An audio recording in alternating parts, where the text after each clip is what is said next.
as we are about to begin.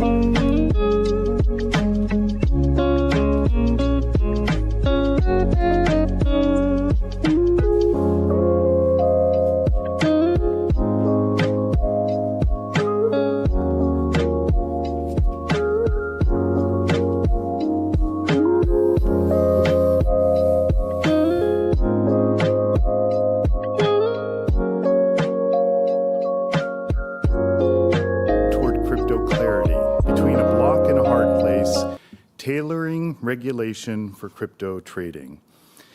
3 weeks ago, at the first of our roundtables, we had the opportunity to hear a lively discussion of how we should think about the definition of security in evaluating the status of a particular crypto asset. Today, we turn our attention to how these assets are currently traded, how or whether the Commission should regulate crypto trading platforms, and what assets might be traded on trading platforms that the Commission does regulate. These are not easy questions. New technologies and new business models may not fit neatly within the Exchange Act, and as the Commission noted in its 1997 concept release on regulation ATS, it's easy to give in to the tendency to try to discourage innovation in order to protect existing practices. But, as the Commission explained in that release, the SEC has, over its history, also sought to accommodate market innovations within the existing statutory framework to the extent possible in light of investor protection concerns without imposing regulation that would stifle or threaten the commercial viability of such innovations.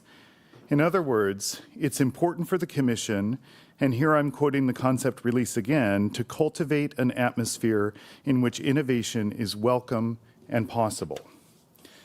Fortunately, we have an incredibly qualified group of panelists and a moderator with years of experience as an Exchange Act lawyer to help us understand how the Commission might accommodate innovations in the way assets are traded. Thank you all for agreeing to participate in this discussion. I noted prior to our first roundtable that the task force has benefited from our engagement with the public, and I'm happy to report that this engagement is ongoing. The quality of written submissions is impressive, and we continue to learn from market participants willing to get into the weeds with us and talk in detail about their challenges and possible solutions. Please continue this engagement. Before I turn the podium over to our three commissioners, I'd like to remind everyone that this event is being streamed live and is being covered by multiple media outlets. Accordingly, please be aware that all remarks by Commission officials, participants, and members of our audience will be on the record. In addition, please remember that the participants in today's roundtable speak on their own behalf and that their views do not necessarily reflect the views of the Commission, the Commissioners, or members of the Commission staff. We're now ready to begin, first with recorded remarks from our Acting Chairman, Mark Ueda, followed by remarks from Commissioner Crenshaw and Commissioner Peirce. Thank you. Good afternoon, and welcome to the Crypto Task Force's second roundtable, which is focused on crypto trading. Over 200 years ago, a group of stockbrokers gathered under a buttonwood tree to establish basic rules for the trading of securities on an organized market in New York City. Today, we are at a similar point in time in the history of markets as we gather to discuss the regulation of crypto asset trading within the United States. Early securities markets developed organically in response to supply and demand. Like the early securities markets, organized markets for crypto asset trading developed organically in response to supply and demand for the emerging asset class. The first crypto markets operated entirely out of the regulatory perimeter. A number of state agencies exercised regulatory authority over crypto markets under the view that the platforms were akin to currency exchanges and subject to money transmitter licensing laws. State regulation of crypto asset trading raises the potential for there to be a patchwork of state licensing regimes. We should consider whether there may be a more efficient method of regulation. Under an accommodating federal regulatory framework, some market participants would likely prefer to offer trading in both tokenized securities and non-security crypto assets under a single SEC license, rather than offer trading solely in non-security crypto assets under 50 different state licenses.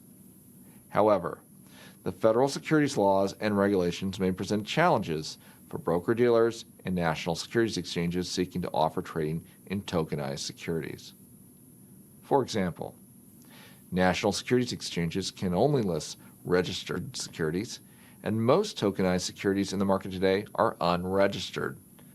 Additionally, compliance with Rule 611, also known as the Order Protection Rule, may not be possible with respect to customer orders for securities that trade in both tokenized and non-tokenized formats in on- and off-chain markets. Incumbent crypto asset trading platforms seeking to offer trading in tokenized securities also face unique obstacles. Unlike securities exchanges, crypto asset trading platforms are typically vertically integrated, with custody, execution, and clearing all occurring on the same platform. Blockchain technology offers the potential to execute and clear securities transactions in ways that may be more efficient and reliable than current processes. For example, blockchains can be used to manage and mobilize collateral in tokenized form to increase capital efficiency and liquidity. Additionally, decentralized finance software protocols allow users to transact on a 24/7 basis via smart contracts. The drafters of the federal securities laws did not contemplate the use of blockchains or smart contracts to perform the functions of a transfer agent, facilitate the exchange of securities, or clear securities transactions. While the Commission works to develop a long-term solution to address these issues, a time-limited, conditional exemptive relief framework for registrants and non-registrants could allow for greater innovation with blockchain technology within the United States in the near term.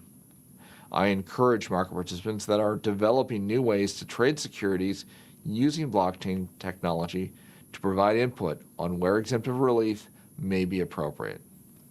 Thank you to the Crypto Task Force and the panelists for your time in preparing for this roundtable. I look forward to the discussions that follow.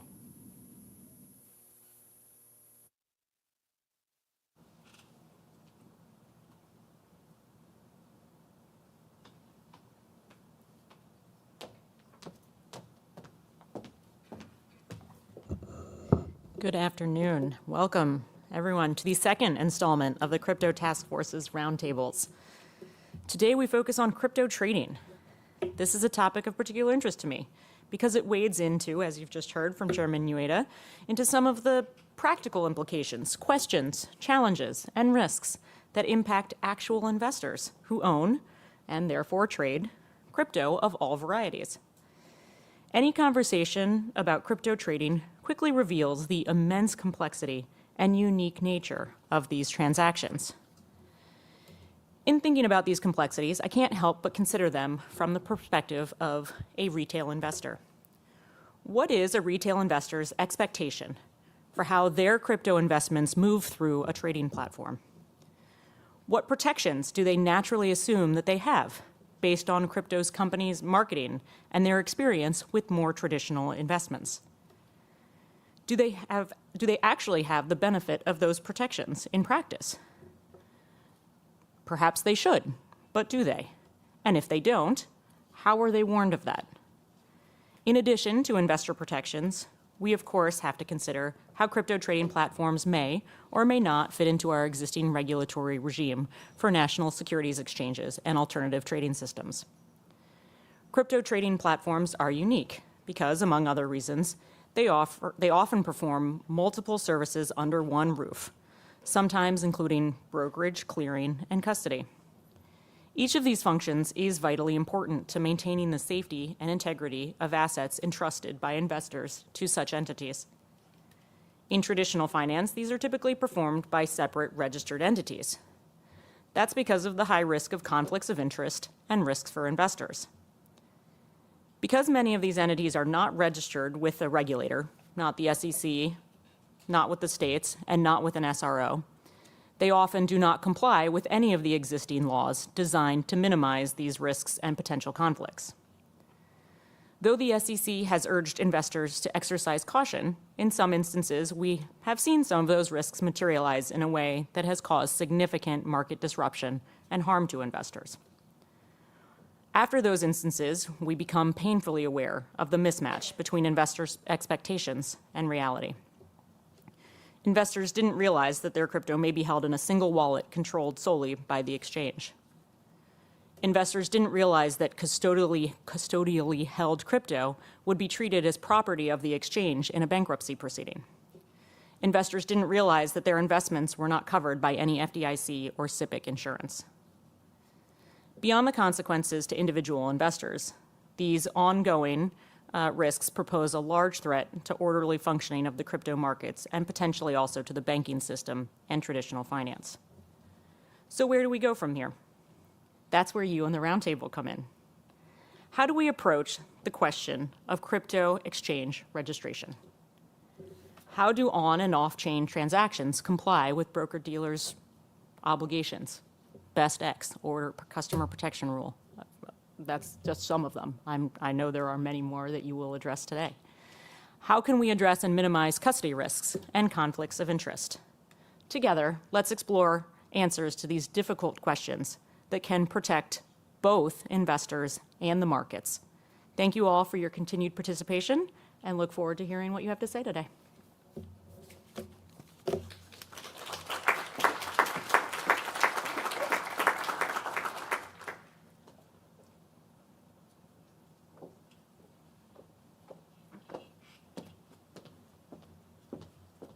Welcome, everyone. It's great to have you all here, watching in person or online. We're happy to have our second in a series of roundtables dedicated to discussing regulatory challenges and opportunities in the crypto asset market.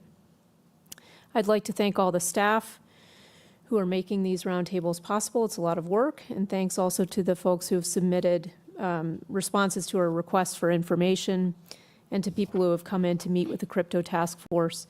These materials and discussions have been informative, and I hope that you'll continue to engage with us. I found the first roundtable useful in shaping my thoughts on when crypto assets implicate the securities laws. Given the expert panelists who have graciously agreed to share their time with us today, I'm confident that this discussion will be just as fruitful and engaging as the first one was. Our panelists represent a variety of institutions, including national securities exchanges, alternative trading systems, and crypto-native firms that engage in or facilitate various types of centralized and decentralized trading activities. The different perspectives will continue to contribute to an interesting conversation, but also will highlight an important feature of successful markets, the ability to pursue a wide range of business models and approaches to trading. This flexibility fosters innovation, increases competition, and ultimately benefits investors. We should keep this in mind as we consider an appropriate regulatory framework for crypto asset markets.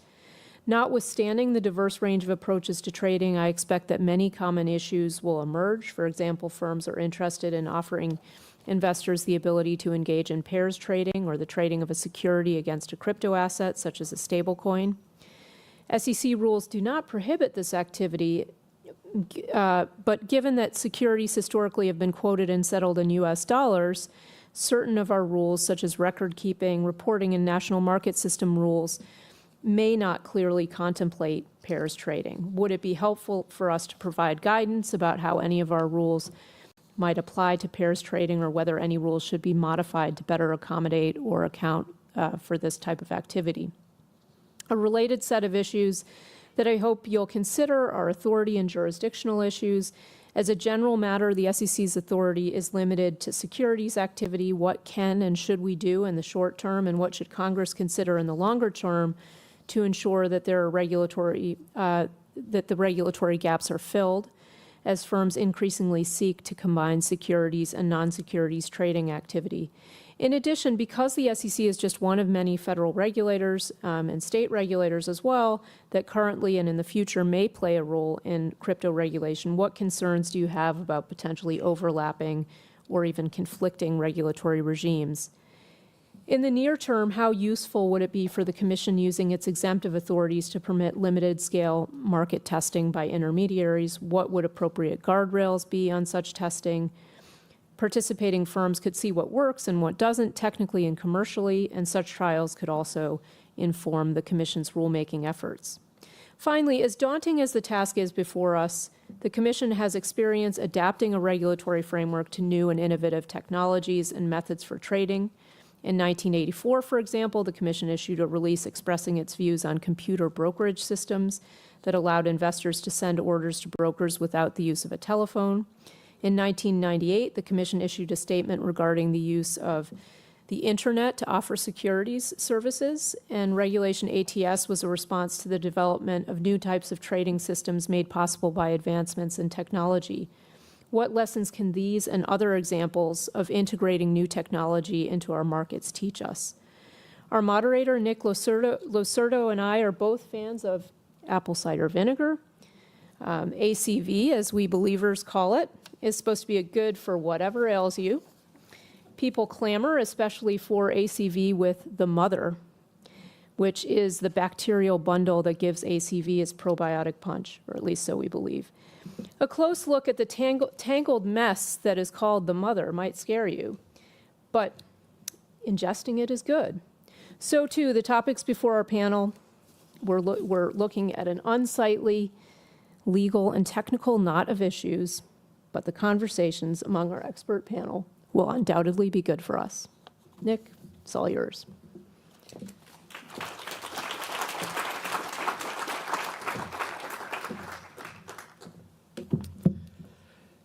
Thank you for that, and welcome. You know, it's tough when I travel. I don't actually bring a big bottle of ACV with me, so I'll probably stop by the store and get some later. But good afternoon. It's really great to see so many folks here, especially on a Friday, on a rainy day in DC. As my 4-year-old Cam would say, whenever we have a big event coming up, today's the day, and I'm really excited that today is finally the day for us to be here. Thank you for this commission and its leadership. Thank you, Commissioner Peirce, Commissioner Crenshaw, Chairman Ueda, wherever you are today, Richard Gabbert, Samira, and the rest of the Crypto Task Force. Thank you for this panel. I really appreciate everyone giving their time on a Friday. I know everyone's busy, particularly this time of year, and we're really, really lucky to have you here to share your thoughts. Before we go forward, I thought it would make sense to maybe take a step back and look back, and so bear with me on this one. October 2018, 6.5 years ago, I was actually in this room. It's my first week on the job. I was counsel to then Commissioner Elad Roisman. I was excited, I was nervous, I was giddy. It was a really awesome opportunity, and I was really excited about the job. And that week, I had the treat of actually having a 2-day roundtable here in this room covering equity market data. We got to listen to top-notch industry experts. We got to have great conversation. The dialogue that day led to important rulemaking over the course of the next few weeks and months and years rather. And without that, that rulemaking either wouldn't have happened or wouldn't have been as good as it was. It shows that these roundtables can and do work, and it's incredibly important that we have them. Now, crypto was a thing 6.5 years ago. It was a thing 6.5 months ago, and I'll say I wish we would have had a roundtable like this earlier than today. But as the saying goes, we're here today, and better late than never. Let me say a little bit about moving forward. I think it's incredibly important for this industry that we get, at a minimum, regulatory clarity on just about every topic we're going to talk about today.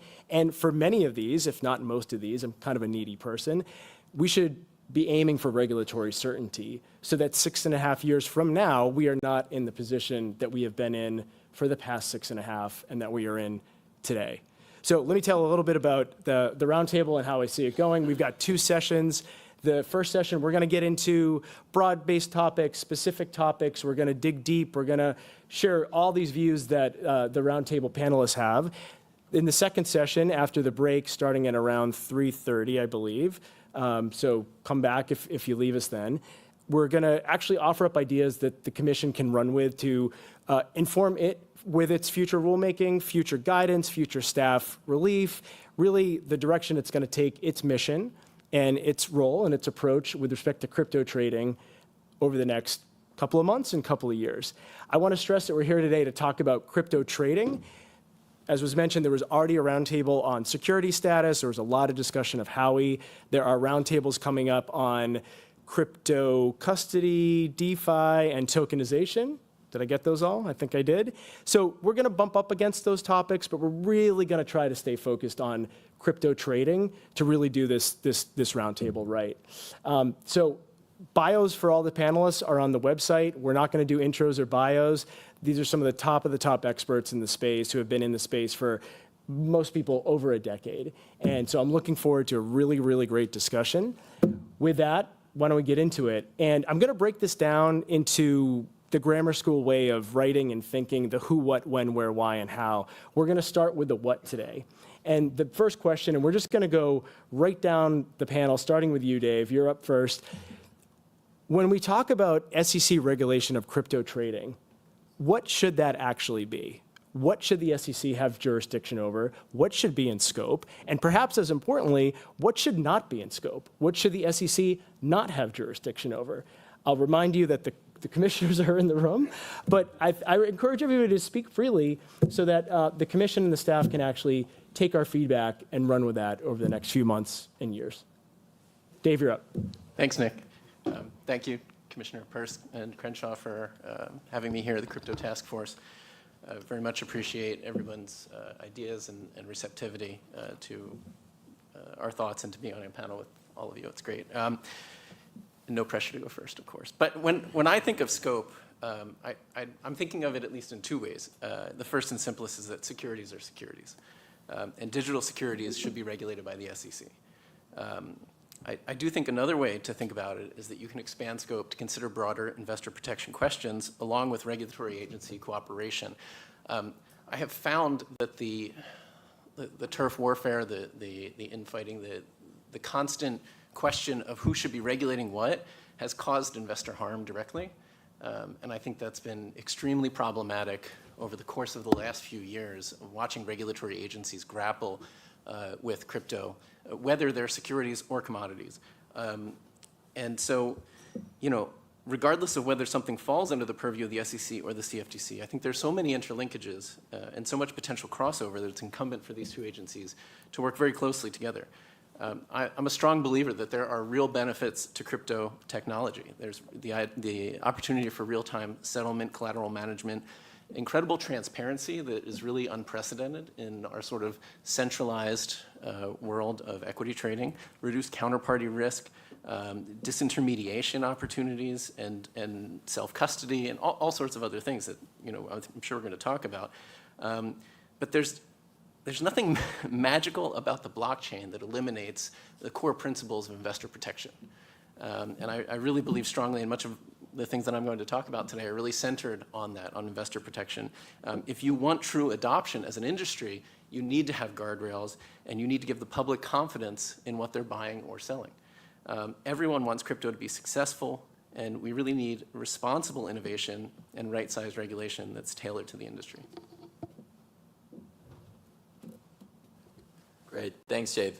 And thank you guys all for hosting us today. I was told not to do too long of a thank you, so I'll keep it brief, but feel really fortunate to be in this room and to have the opportunity to have a dialogue, right, about this industry asset class and the best path forward, specifically in the United States, for us to continue to innovate and I think from my perspective, bring more and more activity back on shore, right? If you look at this market, I think the interesting component is if you look just pure trading activity overall, about 85% of global crypto volume is outside of the United States today. And I think that as Congress, SEC, CFTC are working to provide regulatory clarity to this space, and the president talks about US being the crypto hub of the world, that's the metric that I think we should be watching to really measure the success in terms of what we're able to do. And I know, like Dave mentioned, there's a lot of work that's being done around the definition of these different assets. I'm hopeful that we'll get legislation there. And on the question of like, okay, where should the SEC focus? I think for the assumptions of this conversation, what I am making is that that primary focus will obviously be on the security side of this space. And within that, both the assets that are defined to be securities as well as the different market participants that fall under securities regulation, right? Whether those are exchanges, broker-dealers, custodians. I think that there's a lot of opportunity and work to be done in terms of getting more players licensed within the space and showing them the clear frameworks to basically continue to operate within this market. The last thing I would say is that, I think that while the commodity side, I would imagine, would be out of scope in the net new legislation that we will see, I do think that there's really interesting conversations for us to have about how broker-dealers and other market participants actually can transact those assets, interact with different crypto commodities like Bitcoin. And I think that to the extent that there's opportunities to solve some of this patchwork legislation that Acting Chair mentioned at the beginning, that would be a huge unlock for American innovation and the path forward. So thank you, guys. Thank you for having me. Just as an apology to any lawyers in the room, I'm not a lawyer. So when I use the word security or anything like this, I'm basically talking the way an economist would. It's something that people buy and sell because they think it has value. So I realize that that's a different world. But okay, so how do I think about markets? I think about people trying to access markets, and typically they go through an intermediary. Then I think about the actual performance of the market, what the characteristics are, and I think about what they're actually trading. And this is actually a very difficult problem in crypto, sort of by backward induction. What people are going to be trading in crypto markets typically is not designed or developed in the US. And so the usual restrictions or the usual things that the SEC does to ensure that everyone knows what's being traded, at the moment we don't know, right? We don't even know why these things have value. So this is sort of a difficult problem that has to be solved. Then there's the question of how markets conduct themselves. And to some extent, we know how continuous limit order markets should work. We sort of understand that. What we don't understand is exactly how automated market makers, for example, should work. And that's a different thing altogether. We also don't know how those two systems should interact when it comes to things like, what is the price at the moment? Well, it depends. Am I in blockchain time? Am I in real time, right? And so this is sort of complicated. Now, the thing that the SEC has always done, I think, really, really well, which is to look after people who have a little bit of money to invest, but are not fabulously sophisticated about it. And what does that mean? That means they're going through an intermediary to access the market. And it's got to be the case that the intermediaries that most people who are just trying to invest in these assets go through are intermediaries that are safe and secure, and they don't just blow up overnight. So that's something that I think the SEC should really, really focus on. Unfortunately, because this is a global asset class, you cannot prevent me, I don't think, maybe you can, I don't know. You can't prevent me from having some sort of wallet and accessing a blockchain directly and doing whatever. And so in the past, we've sort of used financial levels as essentially denoting sophistication. In this world, what denotes sophistication is whether or not you're able to basically put a wallet that's non-custodial and sort of do your own thing. And so I think really the focus should be on how usual people who have a little bit of money and aren't too sophisticated, how they access the market and to make sure that that's safe. Those are great points. I will also start with a thank you. It's such a critical time for exactly this kind of engagement and to be able to have an open and transparent dialogue. And so it's great to be here, and we appreciate the opportunity to engage. I was also encouraged by, in the opening remarks, the reference to Reg ATS. I started my career actually on the floor of the New York Stock Exchange in 1992 and had the fortune of watching a lot of the rules and regs that were referenced actually coming into be. And ATS, out of all of those, probably had the most impact, I think, because it encouraged competition. And I think if there's one thing we've learned from how crypto works today is that competition has a lot to do with making markets orderly and well-functioning. So to me, this is a moment when we have a generational opportunity, I think, in a lot of ways, to really think back to first principles about the things that are most important: investor protection, fair and orderly markets, safety and soundness of assets, but using a lot of new tools and techniques to take a market that already is pretty efficient, but operationally make it even more efficient and more transparent and easier to comply and easier to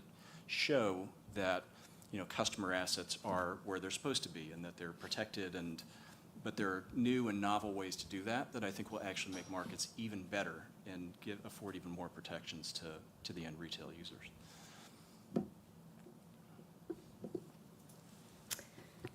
Well, I echo everyone's thanks to the Commission and the Commissioners for having us here today. It's a real pleasure to be here as a representative of the crypto industry, and in particular, as a representative of decentralized finance, or DeFi. In many ways, DeFi shares a lot of the mission that the Commission, that drives the Commission, including making markets more fair and efficient and protecting the participants in those markets. So, Nick, I really appreciate the framing of this question, specifically focusing on the what, or the activity that is inside or potentially outside the SEC's scope, and very much setting aside the question of what is a security or a securities transaction, which does have some real limits under existing law, but we'll see how that law develops. There are a few activities in particular that I think rightly sit on the outside of the bounds of the Commission's authority over crypto trading. And in particular, that would include peer-to-peer transactions and the provision of self-custody products that are the infrastructure for those transactions. In securities law, we often regulate intermediaries in no small part, because the nature of the relationship with users, between those users and the intermediaries, presents very particular risks.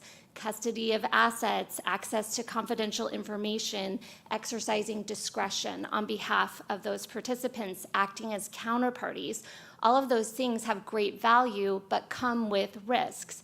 But many of those risks substantially or entirely disappear when, for example, a participant in a transaction retains custody or control of their own assets, and the transaction is self-directed by that participant, and it takes place on a public ledger like a blockchain. And that's the heart of much of DeFi technology. So I'll note that peer-to-peer transactions are not a new thing, even for securities. If you go back in time to when we had paper stock certificates, often there were blanks on those pieces of paper that could be filled out in ink to do a peer-to-peer transaction of that stock certificate.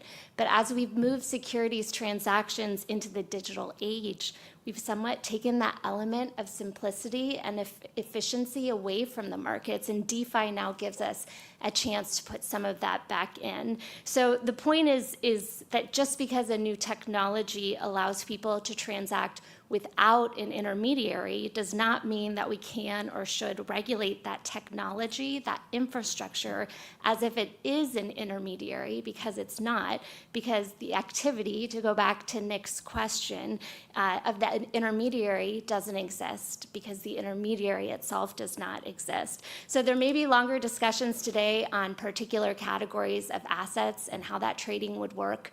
On DeFi, in particular, tokenized stock, where certain rights will travel with those assets. But there are many solutions that the blockchain could provide for that, and that could be solvable in any number of ways. It doesn't mean that peer-to-peer securities transactions necessarily have to fit within the existing regimes of an exchange model or even an ATS model. Thank you. It is an honor to be here. I'd like to thank the Commission and the Crypto Task Force and my fellow panelists. I think we have a tremendous opportunity now with the new administration in place that is more open to innovation and discussing out a framework for digital assets. We have the opportunity to correct the policy gaps of the past and design a framework with clear rules that encourages fair and orderly markets, protects investors, promotes innovation, and cements the US position as a leader in digital assets. What I would like to discuss today is how we can move to a federal regulatory regime that can take us away from that patchwork we've heard about of 50 different state regulators, money transmission licenses, bit licenses, trust banks, trust companies, and so forth, and the general lack of openness that has discouraged innovation, increased costs, reduced efficiency, distorted markets, and ultimately has failed to protect investors. I believe that we should adapt our existing regulatory structures to rapidly create a federal rules-based framework for crypto trading. Over the previous, I don't know, you mentioned 6 years, Nick, maybe 6 years, 4 years, whatever the number is, we've wasted time, and I think we've got some catching up to do. We've got a system in place now that for decades investors have accessed capital markets through regulated intermediaries like broker-dealers.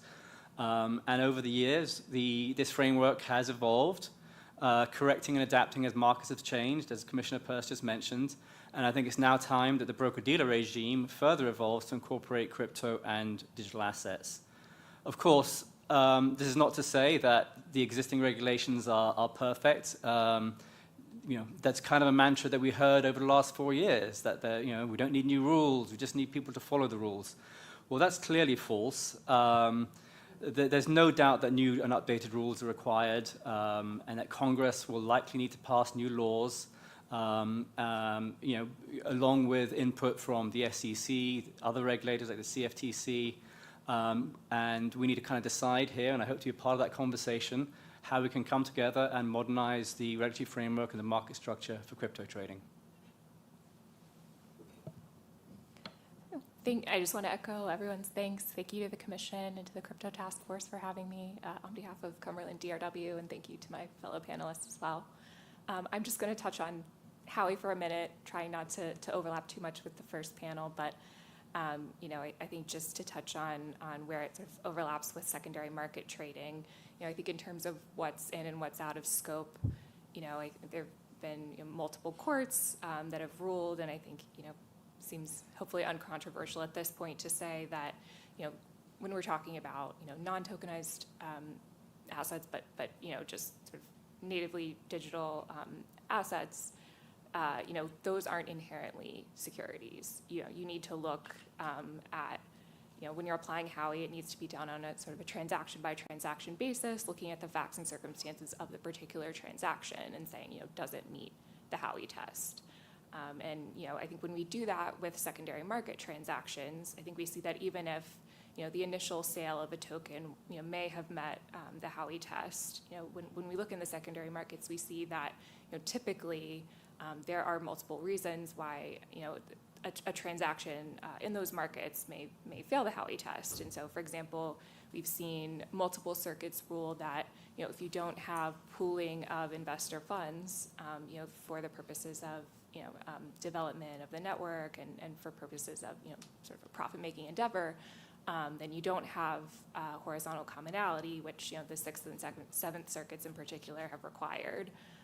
And so without that, you just don't have the common enterprise prong of Howey. And you might say, well, some courts have said vertical commonality is enough. I think that just gets us into sort of a morass of confusion. And I think, to the point that a couple of panelists have made, we really need clear rules of the road. And so I think, to say that, if you don't have pooling, then you don't have, a common enterprise, so there's no, investment contract under Howey, I think is just, that's a clear rule of the road that people can follow that I think would be really helpful. So just, something practical that people could look to. And I think, there have been multiple courts from, Binance to Ripple, even though, Ripple wasn't looking at secondary market transactions, but I think still, saying, if you don't have investors having an expectation that their funds are going to go, to the issuer or promoter, to be used in sort of a profit-making endeavor with respect to the network, then you just don't have, you don't have either a common enterprise or you don't have an expectation of profits. But either way, you don't have an investment contract under Howey. And so I think, that could just be a really helpful piece of, we can get into sort of mechanics for how, the Commission might provide clarity in the second session, but I think that would just be a really helpful sort of, piece of guidance or piece of, rulemaking or just clarity that the Commission could provide that, I think could really help in sort of secondary markets when we're looking at what's in and what's out of scope. Thank you. Good afternoon, everyone. I want to thank the Commission as well for having us, the task force, fellow panelists, and Nick for your time and effort in arranging this and organizing this. I think I want to start by addressing crypto more broadly, crypto trading. I think it's important when we talk about it that the surface area is so vast that, again, at least in my mind, the taxonomy matters a lot when we're talking about specific use cases with respect to, using some of these emerging technologies to improve existing regulated securities markets, or as we look to open up more broader investor access to some of the assets that have emerged from crypto. I think I want to start, though, by kind of laying out, I think there's 3 kind of key principles. If you look back at any market that has, thrived and sustained time. And, they're kind of basic principles, but I think they really matter, I think, with the purpose of what we'll talk about today. The first is trust, right? And I think market participants need trust in order to be able to interact with a counterparty that they otherwise wouldn't be able to if they weren't, knowing of them or weren't introduced to them. That trust is kind of the backbone of any successful market over time. Participants also, they need to be trusted that they'll be protected against fraud and manipulation and misappropriation of funds, and trust that they're on a level playing field with other market participants. The second one is liquidity.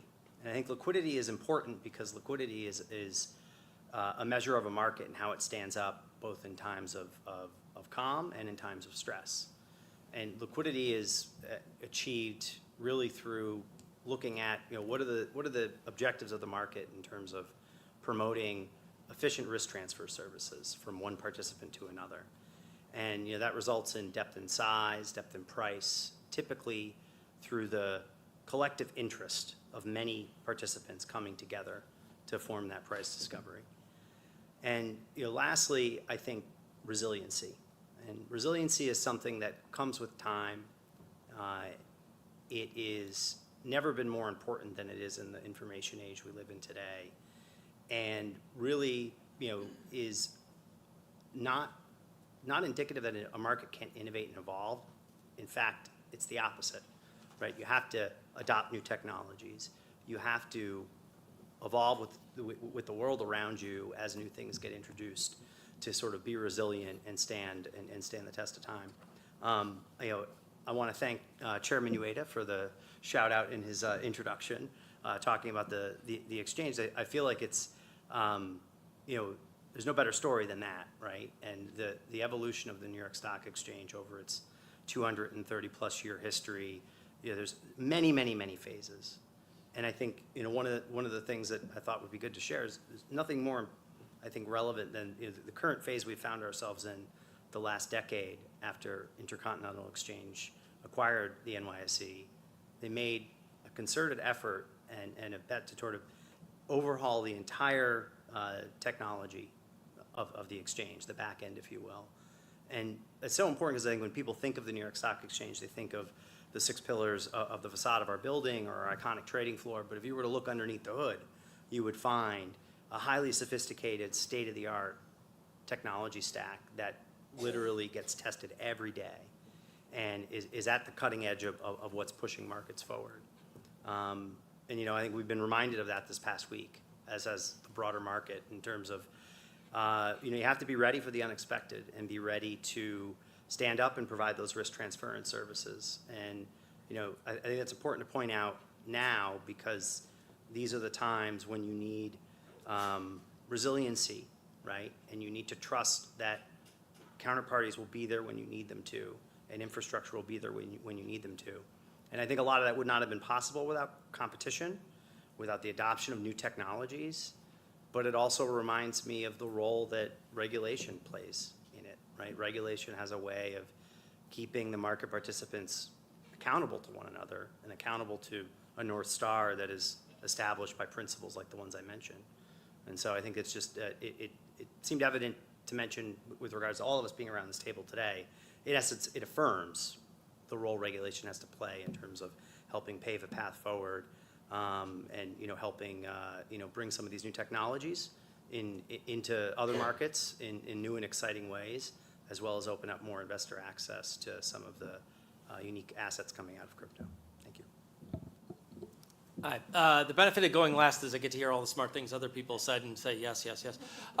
So I'll start with a couple of things. First is look, we're talking about trading financial assets. As it turns out, we have lots of expertise in this room here, in this room out here. I'm looking at former commissioners of another agency and commissioners here. There's so much expertise in trading financial assets. We aren't starting with a blank slate here.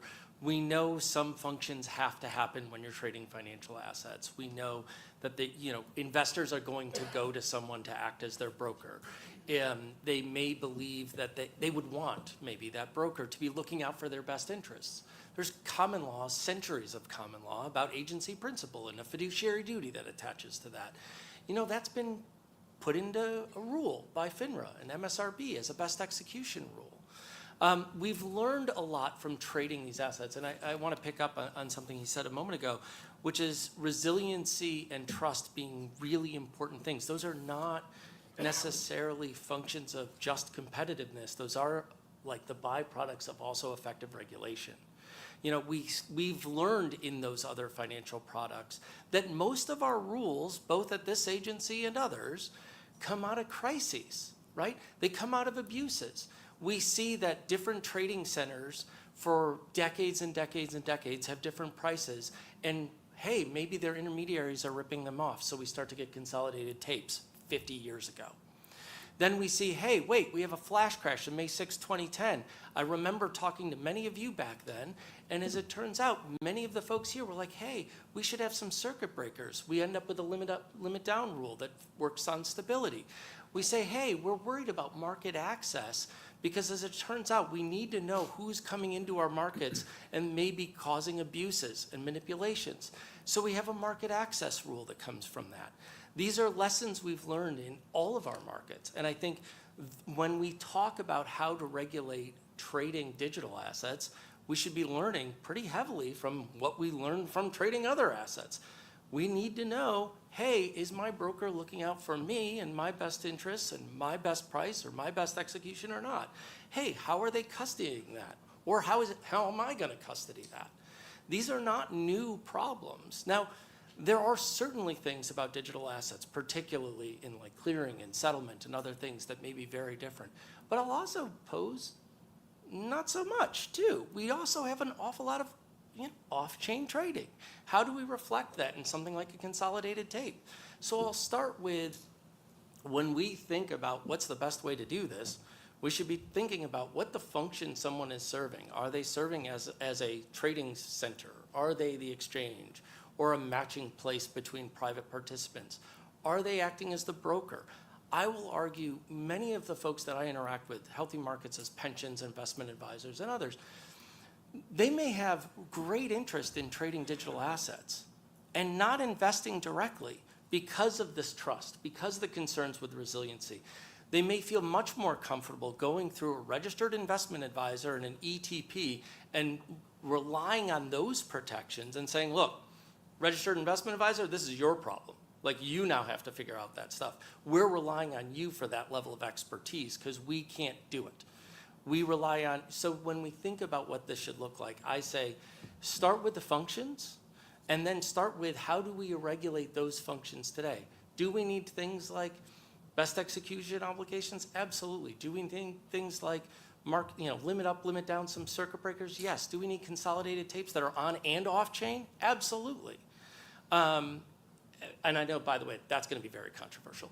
But I understand it, and we have to recognize that those things arose out of those things not existing before in other financial markets, and then something went wrong. Somebody abused it. Something broke.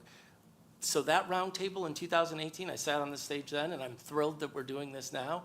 But we knew that there were abuses then, and hey, this commission could use to address it, and I'm thrilled that we're focusing on things that have had bipartisan support to promote competitiveness in the equity space, in the fixed income space, and I hope we can do it here. Well, thanks for the remarks from everyone. I feel like we got a really good, diverse set of perspectives.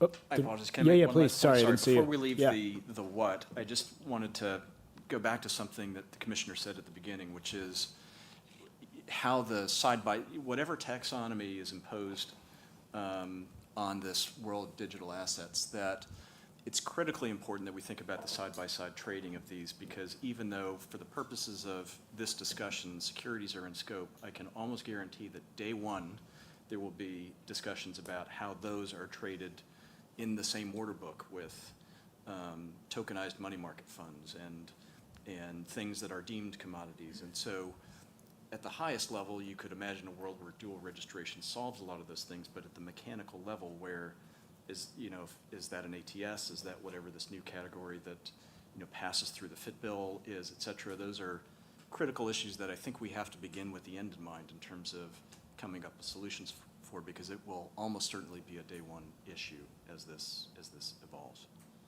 Anyone else want to jump in on that? If I could, yeah, it's not clear that USD is going to be the natural numeraire, and this is a huge problem.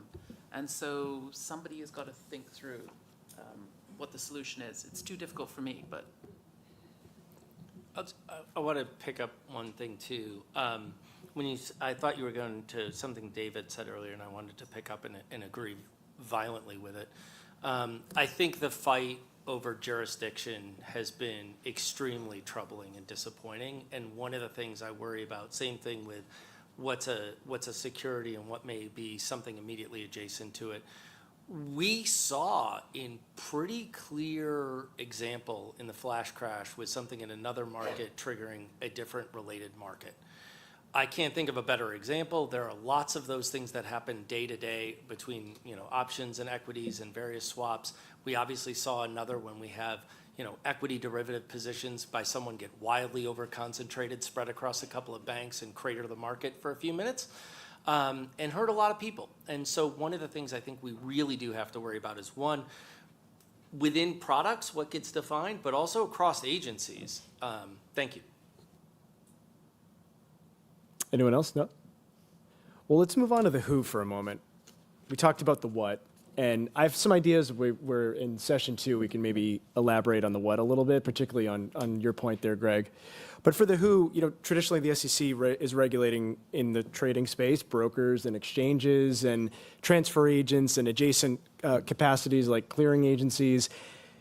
Who should the SEC be focused on with respect to crypto trading? And to the extent there is maybe an ordering of priority, what does the panel think that ordering of priority should be first? Like, who should go first? Who should the SEC be focusing on first? And to the extent you have a why is that? Well, I'll say, if you're a would-be investor in a digital asset, you're going to call or communicate with someone to help you buy that, right? And so I would focus on them first, right? Because that's the interface.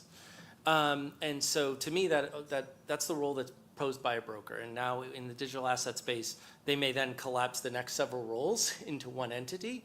And I think we have to explore why that. I mean, certainly eliminating all the intermediaries and making sure that they're all under one roof saves costs. You can consolidate the profit centers.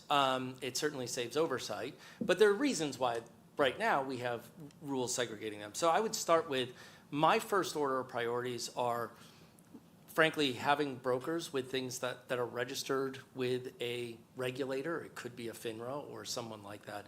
But basic obligations: know your customer, know the products. That doesn't mean you have to know the products in something more than like a 15C to 11 way, by the way. And that's an automated quotation rule. The Commission's been wrestling with it for years. I apologize. But bipartisan recognition that if you're going to make quotations in a marketplace, you should have an understanding what it is. Or at least an up-to-date understanding as much as you can. That might not be great. It may not be from the issuer, but it is what it is. I think we need to make sure that the brokers know who they're interacting with. They kind of know what they're interacting in. They kind of have some fiduciary duty to the customer. That might be my members, right, who want to engage in this space. That's a duty of best execution. And by the way, the minute you impose that duty of best execution, you bring a ton more competitiveness and efficiency to the marketplace. Because one of the biggest challenges right now is if I go to that entity and that entity may have a wildly inferior price to someone else, I'll get an execution on that entity.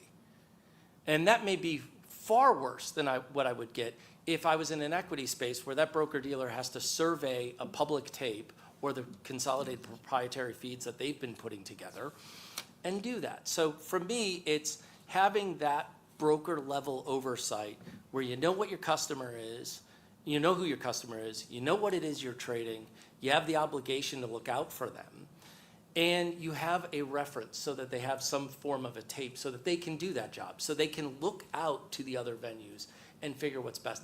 Because I will say that is a major inhibitor for some of the largest, particularly if you think of those like public pension funds and others who have fiduciary obligations and state restrictions. Those are the things that are going to act as barriers to them. And part of the reason why their interfaces with digital assets are largely through regulated traditional securities firms. I agree with that. I think that the starting with brokers makes the most sense. We appreciated the opportunity to respond to the request for information, and in that we suggested that in the panoply of potential structures that could evolve between commodities and securities and so forth, that broker-dealer and ATS, from a pattern matching perspective, matches closest to the activities, at least if we're looking at activities first, what we do today in terms of those things that are dealing with clients and those things that are matching orders and those sorts of things, integrated in a way that allows for the benefits of a straight-through processing and settlement and all of those things. But those regulations seem closest to us in terms of, so we would start there, I think. Good.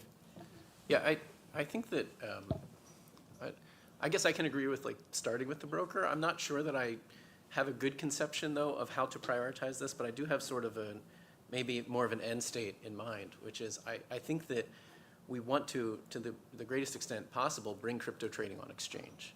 And in order to do that, there's a lot that needs to happen. But all of it seems very doable, especially within sort of the current regulatory system, without really needing to go too far down the path of new legislation or anything. We could take existing disclosure standards and the SEC, and I know I'm maybe treading on recommendations, and I'm trying not to do that, but I think the SEC can do a lot with guidance to bring disclosure standards and registration standards to the point where you can start to get things registered. And the SEC can say, we want this to be with national securities exchanges to the greatest extent possible, and therefore we're going to allow for trading of both securities and non-security assets, and at the same time expand the concept of special purpose broker to also allow brokers to custody non-security crypto assets and crypto security assets and traditional securities.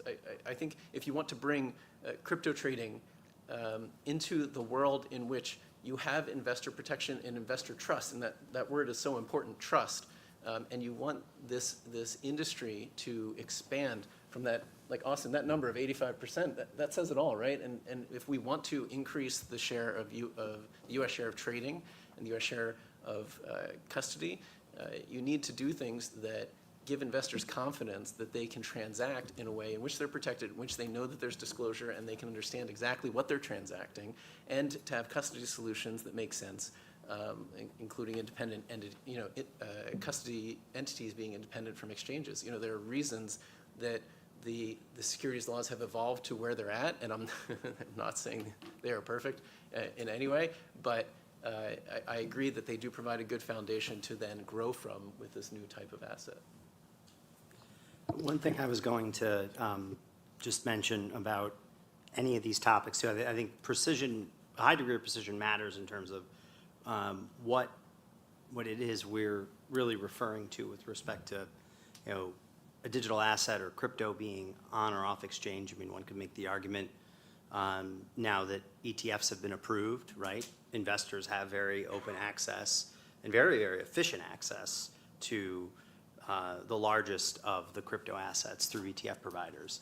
And in many ways, the execution cost there is pretty remarkable, as measured in low single digit, all-in execution costs in terms of crossing the spread.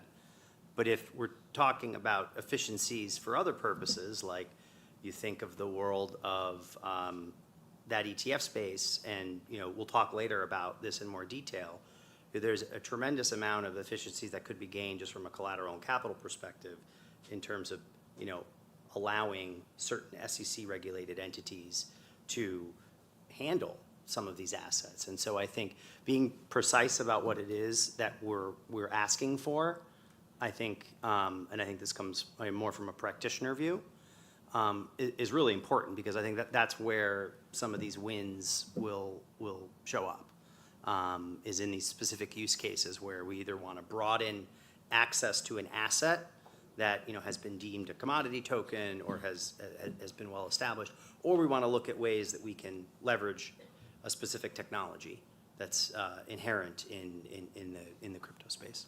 Austin, I'd like to hear from you, and then Richard, I think you're the only representative of an actual BD, so I'd love to hear from you after too. Great, yeah, appreciate it. I know, I feel like I'm on Jeopardy up here. We've got a lot of participation, which is awesome. Yeah, I think I agree with a lot of the points that were made, but I think there's still like some fundamental questions in terms of like defining and thinking through what this looks like in the digital asset space based on the existing market structure, right? I would almost question like what is a broker within this space, right? Because basically when you're looking at the existing crypto exchanges, and I understand that we're mostly focused now on what like a tokenized future would look like, right? Many players are playing the role of like an integrated broker, exchange, clearinghouse, and custodian in different areas. And I think that from our perspective, what we would advocate for, and I think it's similar to a lot of different people in this panel, is basically just the path to register for those different services that you can offer within the space. And I think that the question that I have, and if I dive deeper in terms of why this asset class may be slightly more different and what we should be thinking about in relation to this space, is I think it's important to remember that these are bearer assets, right? And so when we talk about custody being integrated into other different trading platforms, if I talk about our clients are big institutions who are active within the cryptocurrency markets, like what they want is tri-party custody. What they want is more bank participation within that side of the space to basically remove some of that centralized choke points and risk. And I think that it's important for us to think through, are there centralized choke points and risk, and are there unique aspects of these assets that actually bring more risk than we do have in other spaces? And then how do we make sure that different institutional or retail market participants, obviously important, are able to basically delineate those roles and responsibilities and get the appropriate investor protection there? So Nick, your question was, who should the SEC be focusing on? Well, I think the answer is the investor. That should be the number one focus. And then we've had a few panelists just now saying, well, the broker-dealer regime is how investors typically access markets, and Texture Capital is a digital securities broker-dealer regulated by FINRA and the SEC. And I think that this regime does have a lot to offer. We have, as I said, the regime's been around for many years. We have rules around safeguarding customer assets, record keeping, best execution, and so forth. So then we're thinking about the investor, and if the investor's coming through a broker-dealer, in my seat, I've got to think about what I've got best execution obligations. So who, my customer here wants to execute Bitcoin or Ether or whatever it is. Where can I route this order for them? Maybe it's to Coinbase, and I can get best execution there, or maybe it's to Uniswap. So I think in this world, the broker-dealer takes on a lot of that responsibility of, in the same way that we do now, when it comes to best execution, we need to figure out what are the best venues that we can provide access to our customers for. So, and then, another consideration is, what are the custody arrangements? Is it going to be through a clearing broker, perhaps for the cash, perhaps, we'll need other entities if there's stable coins, and certainly if there's crypto involved. So I think once you start looking at the broker-dealer regime, it all trickles down to everything else. Custody, exchanges, and so forth. So I don't think we can really start with one thing. We have to tackle them all kind of, in the same time. Catherine, go ahead, yeah. I would feel remiss if I didn't ask the flip side of Austin's question when he said, what is a broker, and say, what is not a broker? There is not always a broker, and there doesn't have to be. That's one tiny piece of clarity that we have gotten from the courts in securities law related to crypto trading in the last couple of years. Also, shout out to Coinbase's submission to the task force, footnote 4. I had not seen that reference before to the 1988 amendments to the Exchange Act where Congress said, let's make sure that participants can participate in transactions without dealers, right? So this concept of not always all of these intermediaries having to exist has also been around for a while. But for all of the reasons we've just discussed about why brokers are regulated, all of the trust that you have to have when you are handing over your transaction to a broker, for all of those reasons, if a participant has a safe way to not hand over that trust and not take on those risks, if we have that technology, we should allow that technology to exist. Yeah, that's a good point. Christine, did you have a comment? Yeah, just two quick comments. So I completely agree that we want to make sure that when retail investors try and access markets and they go through an intermediary, the intermediary doesn't disappear in the middle of the night, absolutely. That said, there are a lot of concepts that are great, like best execution, but almost seem that have to be completely rethought in this new world. It's really, really complicated. And so that has to be sort of carved out. And the other thing that I just wanted to point out is the reason why we think that it's good for people to invest in markets is because they're taking the other side of a deal, and the deal is essentially something to do with capital formation. Now, what's weird about a lot of these assets is they're not dividend-paying stocks, and they're not cash flow based. They're basically, in some very funky way, incorporating the inside of a firm that's being sold to people. And so it would be really useful if there was a sort of careful delineation of what should be, what information would be useful to people. They're buying something that essentially they're going to sell, and that's the source of the value, not because the thing is going to pay them cash. And so there has to be almost like a new accounting regime that tells people what they need to know to evaluate that resale risk. And that's a big problem, but I think information, that kind of information, very, very important because these are not cash flow bearing assets. Go ahead, Greg. Yeah, if I can just agree on the point about, you asked what should be scoped in, just to say what should be scoped out, meaning that the president's executive order and in many of these conversations, if you are not in an intermediated framework, it should preserve the right to self-custody and for there not to need to be intermediation where the end user wants to retain custody of the private keys. So that's one thing I like to say. And my other comment, just going back to something that was referenced earlier about, and I don't want to rabbit hole yet on the order protection rule if we're not ready to go there, but I'm going to do it anyway for a minute. Go ahead. Because to me, it's one of those things that in going through that archaeology of which rules were put in place when, I remember precisely why that happened, and there were, the intermarket trading system was working a particular way, people were trading through one another, and so on and so forth. And so the rule was put in place. I'm of the point of view, going back to the discussion on Reg ATS, that we were just on the cusp of the competition that rule put in place, causing us to have the competition necessary to force people to see when and where their brokers went to the best price and how algorithms worked and how smart routers worked and all of those kinds of things. And I think I'm of the opinion that competition would have gotten us to the right place without the need for all of the things that came along with the order protection rule.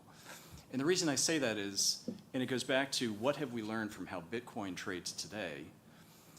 When we look at how Bitcoin trades, particularly now that we have the ETF and what happens in the trading window when there's creations and redemptions, it trades a lot like a large cap stock without any of the belt and suspenders and other things that are happening. It has similar transaction cost. In fact, it's less than many of the top decile of the S&P 500. And I say that because in this moment when we're going back to first principles, I think we have to ask, some things are going to be really important, investor protection and how we do segregation and so forth, but I think we have to examine each and every one to say, is this thing really still needed? And that to me was a good example, which is why I wanted to bring it up. So I'd really like to add on to that, because I think it's important when you talk about the order protection rule, which is one example here. I think it's important that everyone remembers that we have we'll soon have a new SEC commissioner, a chairman who was a commissioner 19 years ago and was a dissenting against Reg NMS. In his dissent, this is Commissioner Atkins, he specifically referenced the order protection rule as the reason for his defense and his dissent, and noted that it would focus innovation around speed, which indeed it had. And I agree with you, Greg. I think we would definitely have got there anyway without that. So it was whilst it was needed for a moment in time there, I don't think that's needed anymore, and we certainly shouldn't consider an order protection rule for crypto. I've got a quote here from Commissioner Peirce from quite recently. We ought not be bound by the way we've long regulated existing financial markets. We should welcome the opportunity to reevaluate existing regulation in the light of these questions and ensure its appropriateness for both traditional and new markets. So I think, what I take from that is that we can learn a lot from crypto markets that can improve our traditional markets as well, like the order protection rule. Another thing that we had in Reg NMS was the ban on locked and crossed markets. Well, we have locked and crossed markets in crypto all the time. And guess what? They unlock and they uncross, and things seem to work fine. So I think we've got a lot of lessons. It's not just about imposing TradFi rules on crypto. It's about what can we learn from the evolution of markets from crypto and look at the overall rules that we have, including TradFi. Ty, go ahead. Yeah, I think I want to pick up on something a little bit earlier too. So for those who don't know, the order protection rule is a backstop for best execution, but rather than being related to brokers, it somehow applies to the exchanges and says you can't do something that you would otherwise do, which is a weird way to go about it, but there were good reasons at the time to take this approach. One of the things you sort of think about is if you have some of the disclosures we now have, bipartisan adopted during the first Trump administration, 605 and 606, which are order routing and execution relating disclosures. If you see trade confirms that actually tell the customer how their orders are routed. If you have, for lack of a better phrase, a useful tape that they can go back and do a transaction cost analysis on so they know if their broker's really doing a good job or not. Because that's where institutional investors are going to be focused on. I need to know if they're doing a good job for me or not. And if you hear even many of the largest institutional investors in the equities markets are saying the order protection rule doesn't help us now as much as it may hurt us. But knowing how their orders are handled, knowing what the real market looks like from public tapes, and being able to perform an analysis, they can actually police themselves. So there, I think that that's a great example of the order protection rule exists as a best execution protection, but it's kind of focused on the wrong entities and sort of in a haphazard way that we could say, hey, maybe that's not the thing here, but it does put more focus on the need for the transparency of orders and executions across, frankly, on and off chain and across all of the different venues. One of the things to remember with at least a piece of how OPR ended up being implemented was it borrowed from how many of the ECNs prior to Reg NMS routed to one another. And so there was kind of this commercial adoption of, hey, you might have a better price. I'm trying to get a better price for my client. Let's connect and we'll route to one another. And so the implementation of that and the requirement of it relied on private connectivity from one exchange to another. And I think that's something too to look at. I was thinking about this when Richard was talking about, best X from a broker-dealer perspective with respect to Bitcoin or Ethereum.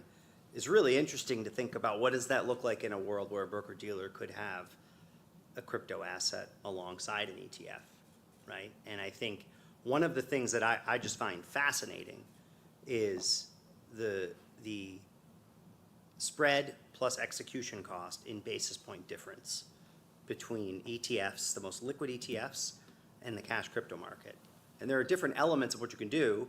If you own, a Bitcoin, right, you can self-custody it, it's on chain. But to me, those are just interesting things. And what is it about all of the built-up regulatory constructs that exist in U.S. equities, the adaptation, right? Don't discount for 1 second that market participants, whether they live in securities land in equities or in crypto, like the practitioners in the market are very thoughtful and mindful individuals that have economic objectives that are first principles of trading that if there's a will, there's a way. And so regulation often is set, and then market structure evolves around it and becomes something that really, might not have been intended originally. And I think many of us that are close to equities feel that way, right? There are many things about NMS and OPR that have led to sort of the law of unintended consequences. But I would just say, like, coupling NMS too much with crypto trading,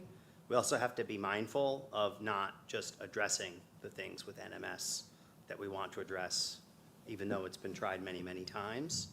They're kind of two different things. And John, you raise a good point there regarding NMS aspects that perhaps we should absolutely not carry forward with respect to crypto trading. And I think there are probably, in my mind, perhaps more in that category than there are things we should maintain. Anyone want to get into that? Any other particular ideas? OPR perhaps on the table, but what else are on folks' minds? Dave, go ahead, yeah. I can start. There's probably most of it that should not, I think I would agree with you on that, Nick. I agree that NMS served a purpose at a time, and that markets have changed. And if we're thinking about a decentralized system fundamentally in cryptographic securities and cryptographic assets, it's hard to impose our centralized mindset on that, I think.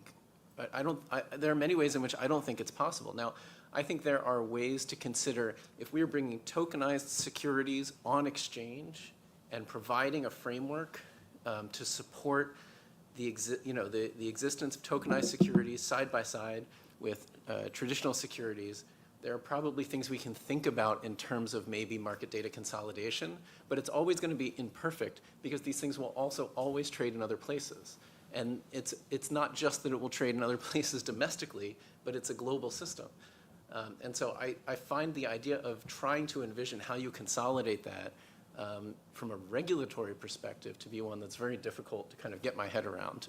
I don't think that should prevent the SEC and the CFTC from working together to build platforms to collect data from all of these places, or anything that might be under their purview could trade, and to look much more like a data-centric and data-forward regulator that is, if not collecting it themselves, working with excellent vendors in the industry to accomplish it.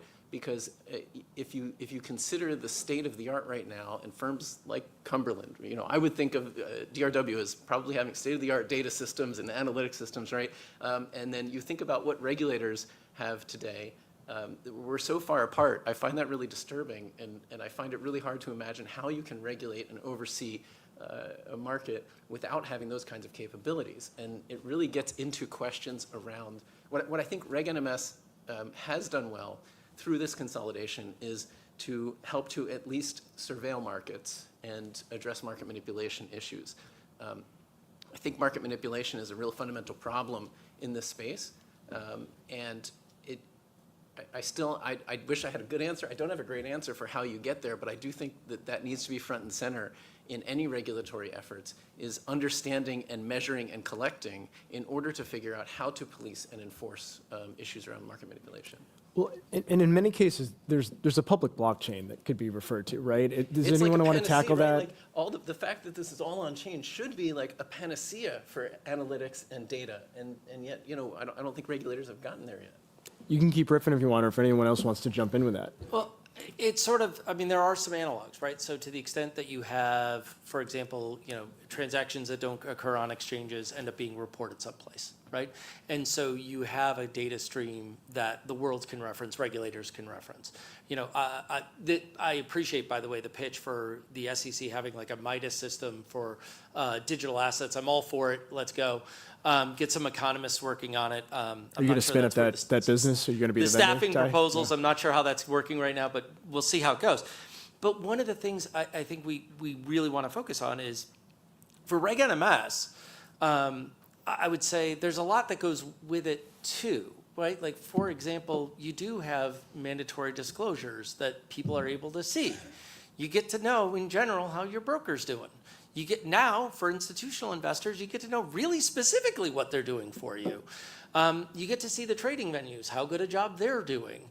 Those are things that I think should be carried forward. Maybe not the way they're structured in NMS, but that function needs to happen. Because again, I'm coming at this from, if you're trying to get sophisticated institutional investors are going to be perhaps a little bit less cavalier than maybe the wealthy individual who's out on his E-Trade account after finishing his day as a dentist.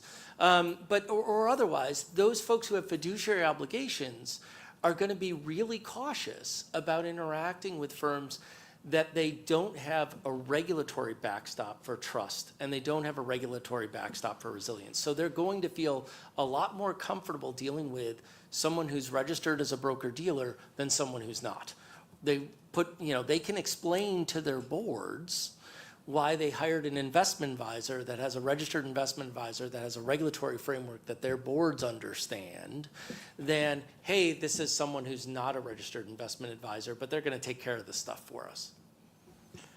I just want to agree with that. I think that particularly as the functions, collapse into an entity that, there are potential conflicts of interest, the best way to cure those potential conflicts of interest is with disclosures. And whether that's a trade confirmation or, the sorts of things that 605 and 606 and all of those things give you, give investors and put in their hands the information they need to be able to make educated decisions about, is this happening in my best interest or not? And I think with those disclosures, being able to be more efficient and doing these things in a way that takes advantage of settlement and puts together, some of these functions to make them operationally more seamless, I think you get the best of both. Well, go ahead, yeah.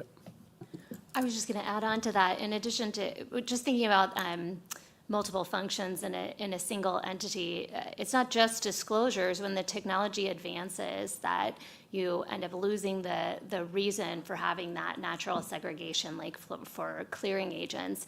It used to be that clearing agents exist both to take centrally custody assets, but perhaps also because the time for settlement took so long, those things are disappearing. And so then it can make a lot more sense, and you are not in the risk profile that you were years ago in the crypto trading world if someone is performing those functions of a clearing agent without those risks alongside other functions. So just to build on what Greg had said there.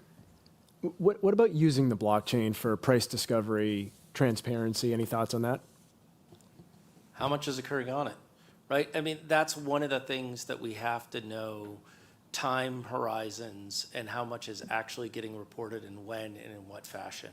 So if you're in a world where everything is reported nearly instantaneously, and we have firms here who are making decisions in nanoseconds on trading, and there's a lot to be made in those nanoseconds. And so if we're talking about reporting to blockchain that's measured in things that aren't nanoseconds, and positions that may or may not ever be reported, it creates a significant challenge. These aren't new challenges, by the way. We have the exact same challenges in the U.S. equities markets, right? When we have a derivative position that doesn't have to be reported, but if it was an actual equity position, it would be. We end up with opportunities for problems like Archegos. So, we have to recognize that none of these issues are particularly new. We just get a new chance to think about why we did them this way, and maybe we could do them differently. But I think the blockchain offers a great reference point, certainly a great starting point, but you also have to get to what off-chain. Are you talking about de minimis exceptions? Are you talking about de minimis on a digital asset by digital asset? Are you talking about de minimis that looks at firms? Are you talking about a de minimis that is, hey, if this is self-custody? Because, again, I don't want to skip into another topic, but we're not just talking about the trading, we're also talking about positions. In these assets, you have unique risks that are not unlike penny stocks, where you can have very concentrated positions and decisions being made by those concentrated positions that can materially negatively impact the other holders and those trading markets.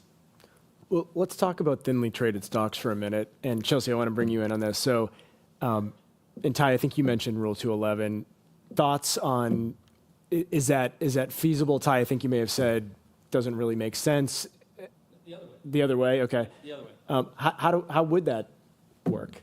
Yeah, I mean, I think, from our perspective, I think 15C211, like something like it, where, you sort of have this obligation to make sure that information is current, it's publicly available, having disclosures about sort of the material aspects of a token and sort of how the underlying network works, governance, the project team, and sort of in their holdings of tokens, to the point you just made, Ty. Like, I think that is important. That's healthy for markets. I think there are some, aspects of, the current 15C211 that maybe don't work well for natively digital crypto assets, sort of things like, you have to have financial statements of the issuer, you have to have the name and address of the transfer agent. I mean, you sort of think part of the sort of value proposition of a lot of these assets is that the blockchain, serves the role of a transfer agent. So you may not have that. So I think there's sort of areas where, with maybe we can talk a little later about like maybe, an exemptive order or staff relief or something like that that could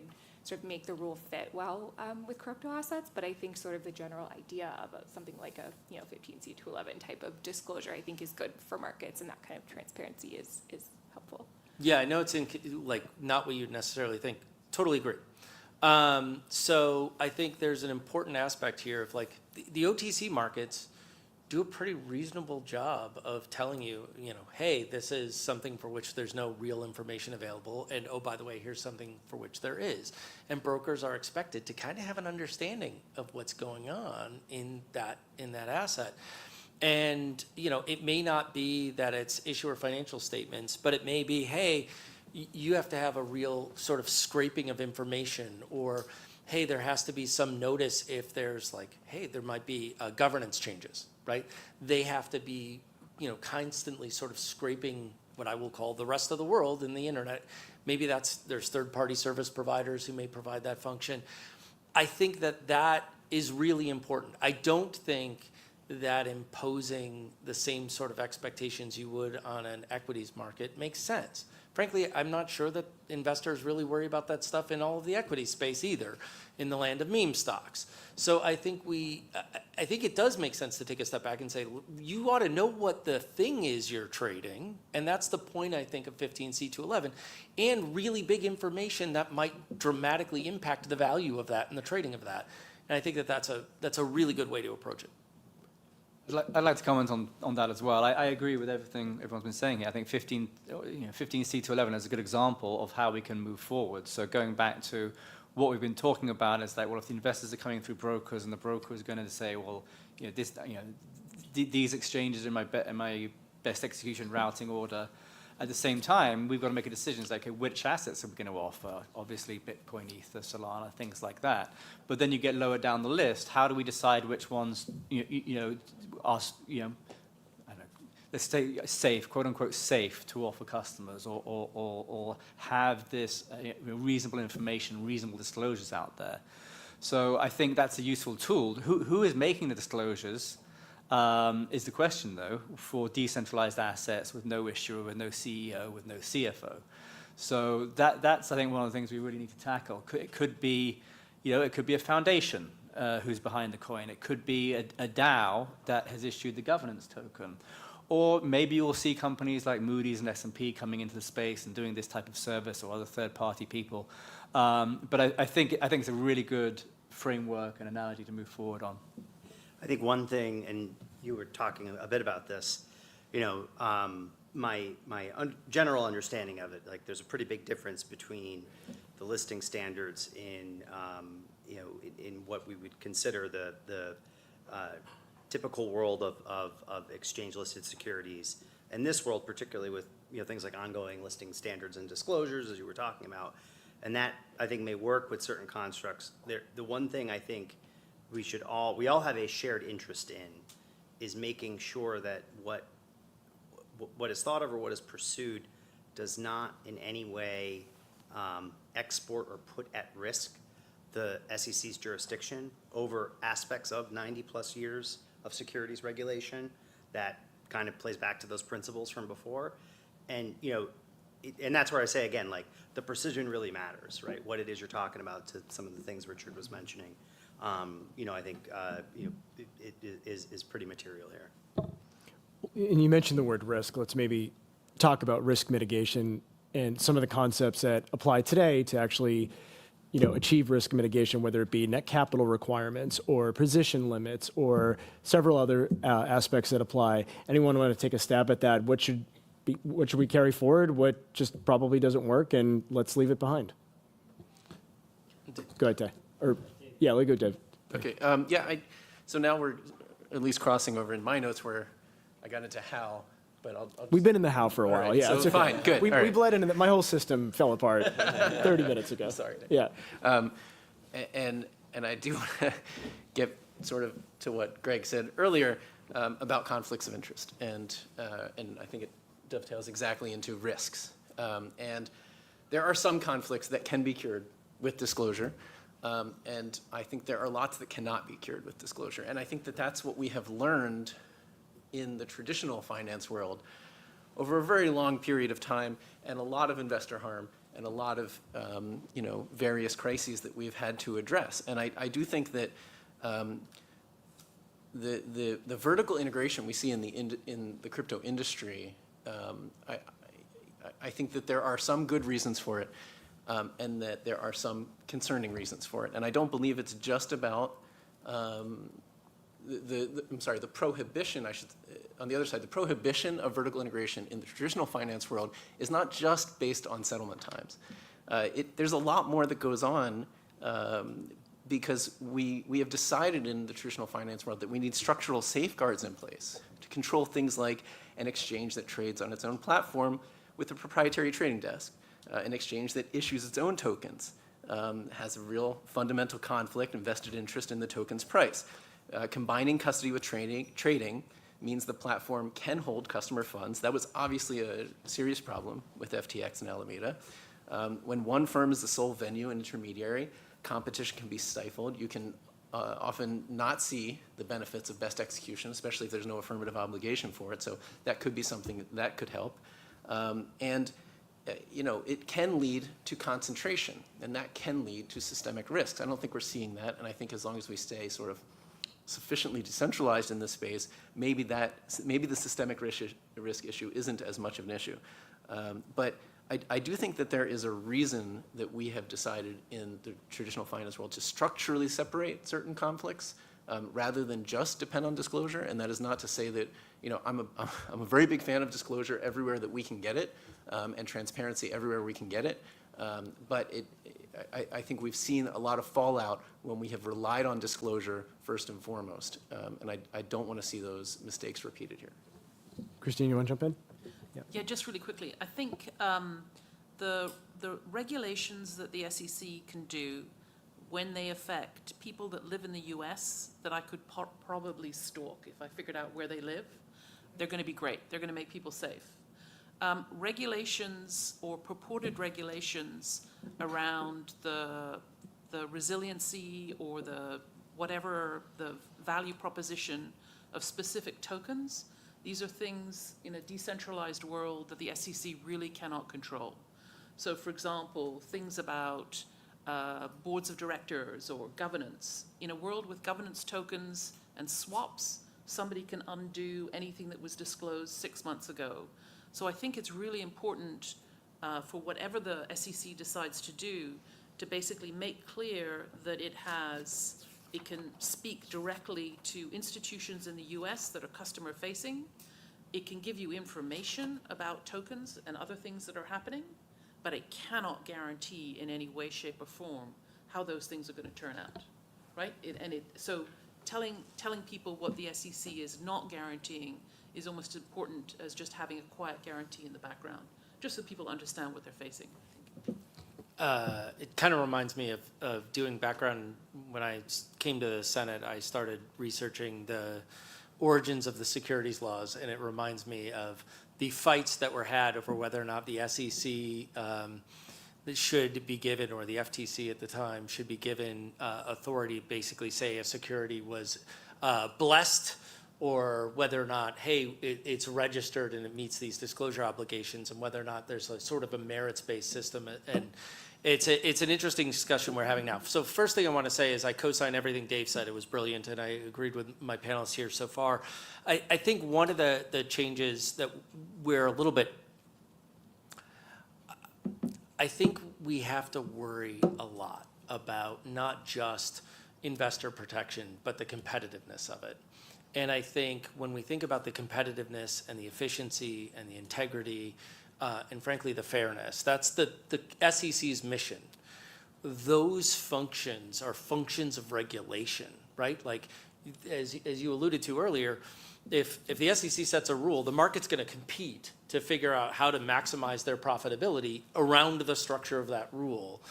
And it doesn't necessarily work the other way around. And in the absence of a clear best execution obligation, there's a heck of a lot of not best execution that goes on. And we would make this market a lot more competitive if there was a more direct best execution obligation. I would argue, I spend a lot of my time on behalf of large institutional investors thinking about how they manage counterparty risk. And, these things come up when you have moments like Archegos, but these moments come up, frankly, all of the time. And sadly, my career has been marked by extreme moments of that, be it, let's just call it September of 2008. Let's call it, frankly, every 3 or 4 or 5 years, there's these significant moments of counterparty risk. If you're an institutional investor and you believe in a digital asset, it is, and at the same time, you have perhaps a statutorily, maybe state statute, maybe regulatory imposed fiduciary obligation. It is extremely difficult to engage in the native space right now. Those folks at Coinbase and others who are trying to do so are finding it very challenging, in part because they don't get to say, hey, FINRA rules and these SEC structures are protecting you beyond of what I may promise, right? Going back to trust and resiliency, promises are nice from financial firms, but it's a lot better when you have the full force of the federal government ensuring that that trust exists and is well-founded.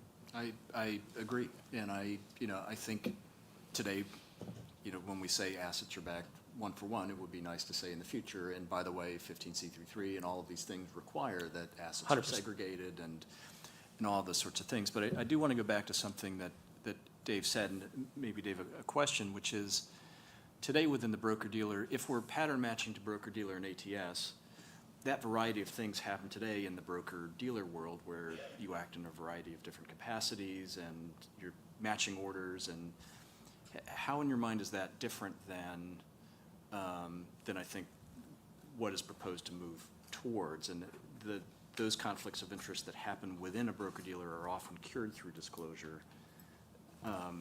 We're not mandating that it all happen in this sort of broker exchange clearinghouse sort of taxonomy, for example. I mean, maybe my perspective on this isn't a very popular one. I don't believe they have been cured through disclosure. I'm against ATS is operated by routed broker-dealers, have been for a long time.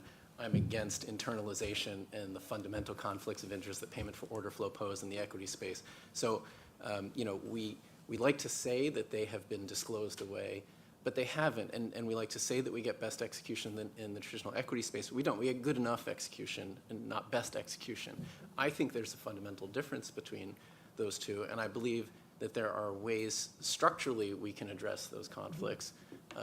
And so, sorry.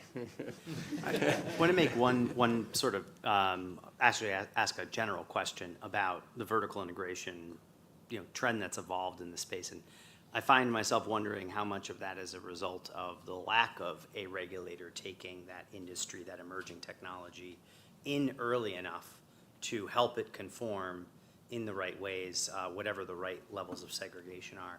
Because one of the things that it does pose is, going back to my best X example, between, hey, how do I get best price for my customer if they want access to Bitcoin, if my choices are cash on some exchange or to some bilateral counterparty on the blockchain or an ETF, you have the same problem in trading crypto assets where there's no interconnectivity, right, in between blockchains, between vertical sort of centralized exchange models. And I think there is some, there is some oversight needed to the degree BestX is a principle-based goal. That will have to be sort of brought in some fashion.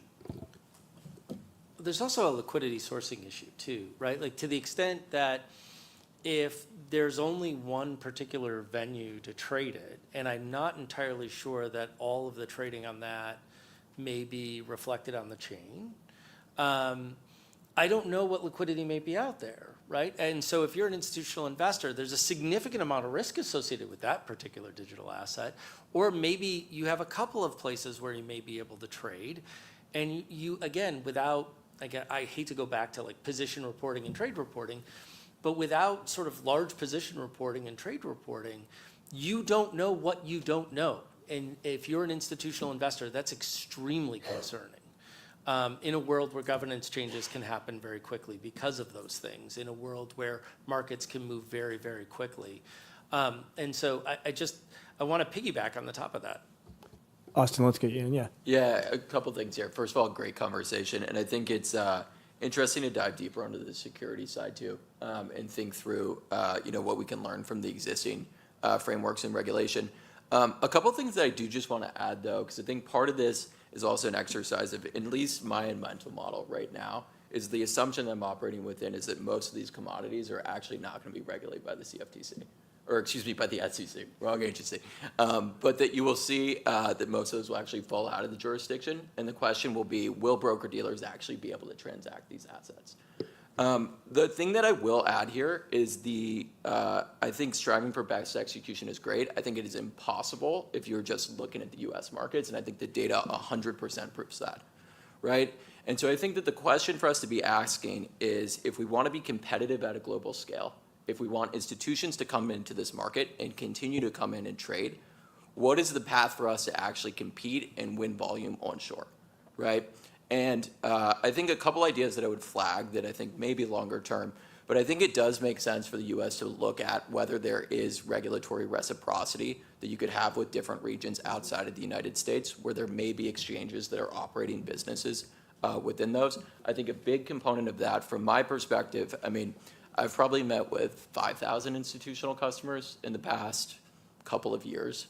In terms of FalconX, we have over 1,000 that are with us today. I actually hear best execution as an issue very infrequently.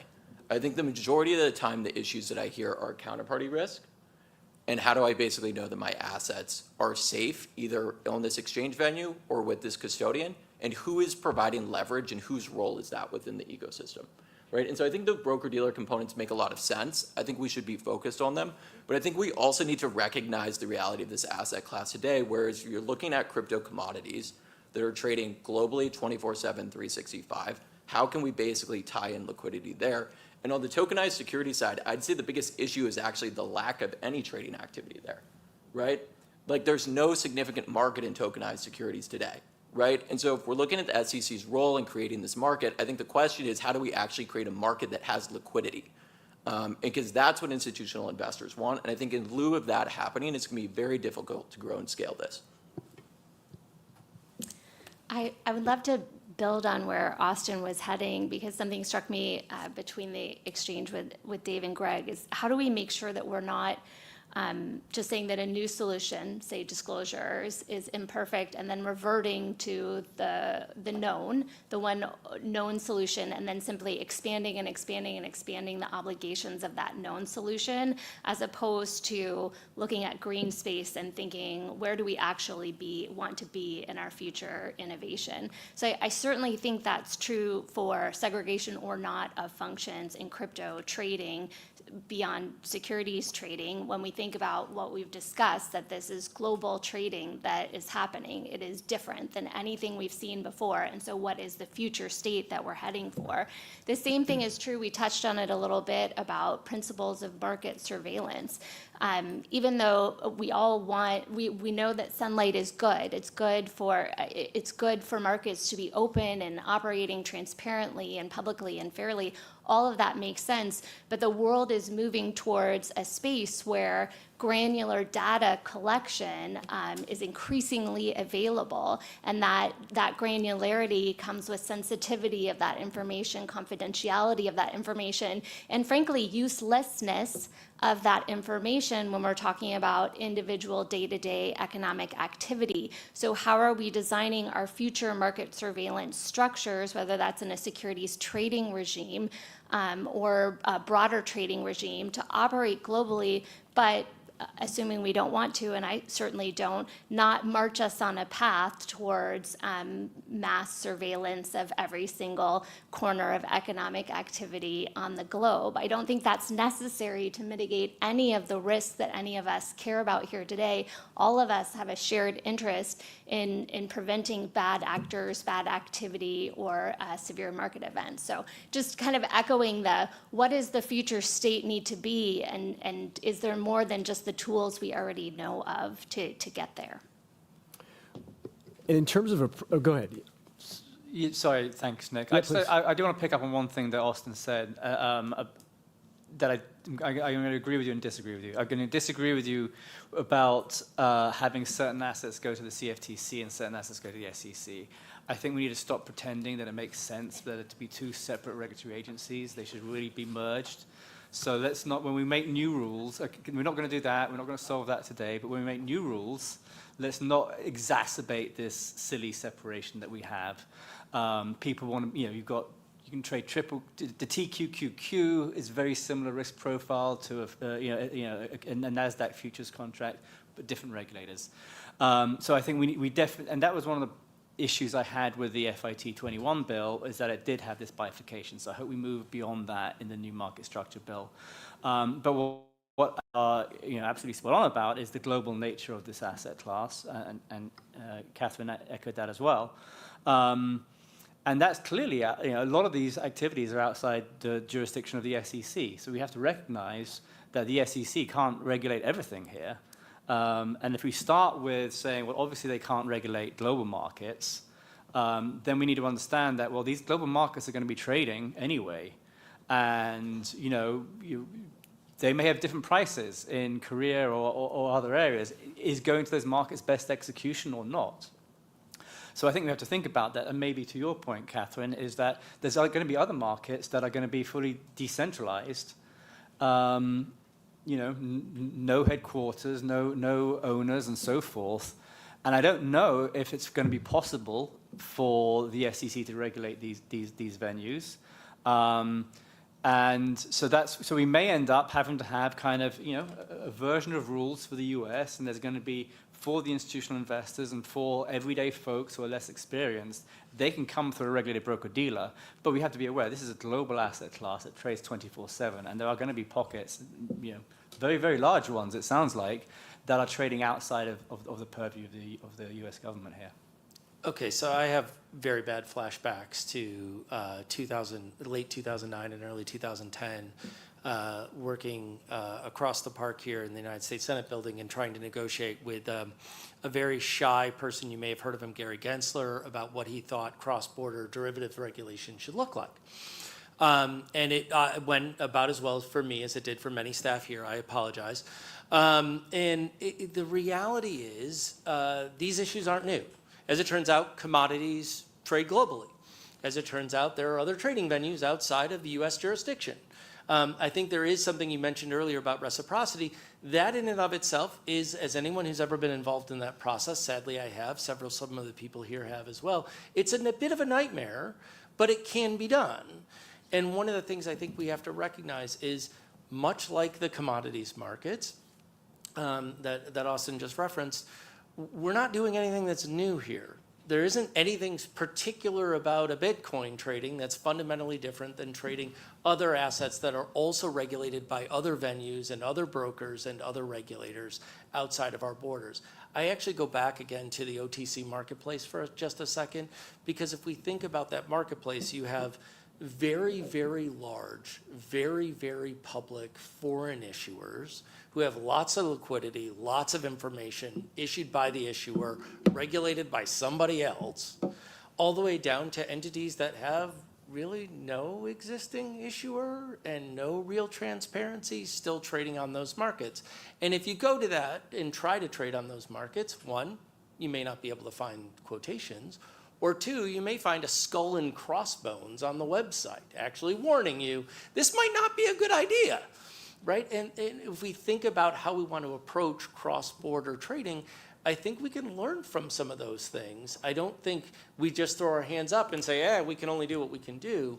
I think you do that by bilateral negotiations with other jurisdictions, much like we've had to do in other areas. It ain't fun. It takes a long time.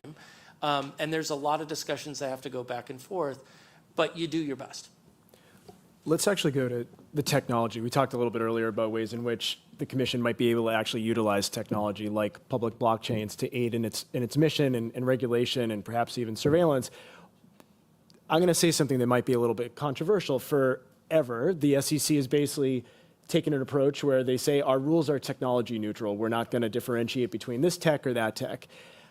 I think it's about time that we might have to actually change that, given the underpinnings of the technology that make something with Catherine's business different than something with Greg's business. And really welcome thoughts from the panel on that. I mean, I think looking back historically, we were talking about order routing, and in many ways, aspects of a very prescriptive set of market structure rules like NMS did incorporate ways technology had evolved in industry. But I think in many ways it sort of depends, right? You have to separate the technological capabilities of what a said blockchain does. You were talking before about how do you get data off of a particular blockchain. You have to think about latency differently. You have to think about how who is validating transactions? How are those blocks put up? How important is ordering, right? These are very fundamental sort of critical things that have lived in various worlds of trading for a long time.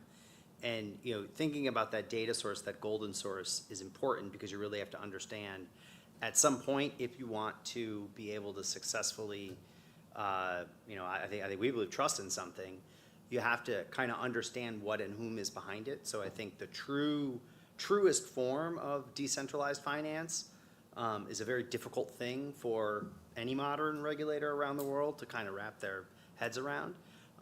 Because if you want to have access to information and be able to understand the why, it's critical to be able to go back and see those things. So, But when we're doing things like determining broker status, exchange status, responsibilities, best X, I mean, people don't even know what best X is today for equities, I would argue. So how are we going to know what it is for crypto, given all the points that have been discussed today? And when it comes to different technologies, how do we look at that? Catherine, really interested in your thoughts. Well, I wanted to jump right back to your question on technology neutral, because I think the reason that concept is rightly appealing is to the extent it is risk consistent.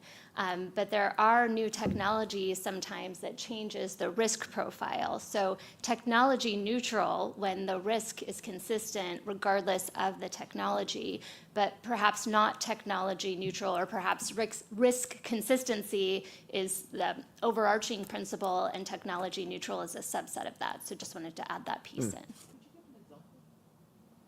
I think going back to the example of self-custody wallets versus custody wallets, you wouldn't treat them the same way even though they're both holding an asset, right? You wouldn't say you're technology neutral to a wallet holding an asset when the custodial risk either exists or doesn't. So that might be a really fundamental example. Thoughts from anybody else? Dave, Austin? I would say this kind of gets back to like the 211 discussion earlier. Is there enough that's disclosed for the SEC to remain neutral and to be able to remain neutral? And I think we can get there. This is where I will go down the path of disclosure and thinking that this is something that is sorely needed right now, which is this true path to registration and this disclosure standard where maybe this is yet another opportunity for regulatory cooperation with the CFTC and SEC and maybe with global regulators. I mean, we keep talking about how these are global assets. and they trade 24/7, and there are some differences, I really believe fundamentally, between what we have traditionally seen most of our investment and trading volume in the United States. And so it seems like it's a real tremendous opportunity for global cooperation and establishing some global standards.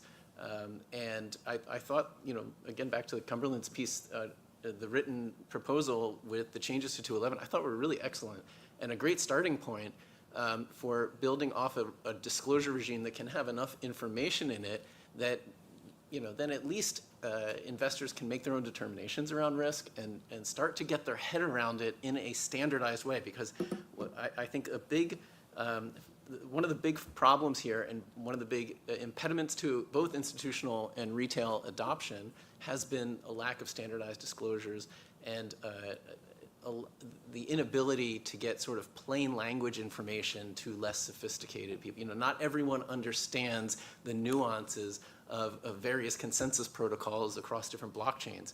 And I think that that information is good to have for all sorts of sophisticated participants and practitioners, but if you want investors to come into this space, you need to get up to their level, and it needs to be something that's consistent so that you can compare different things and make educated choices.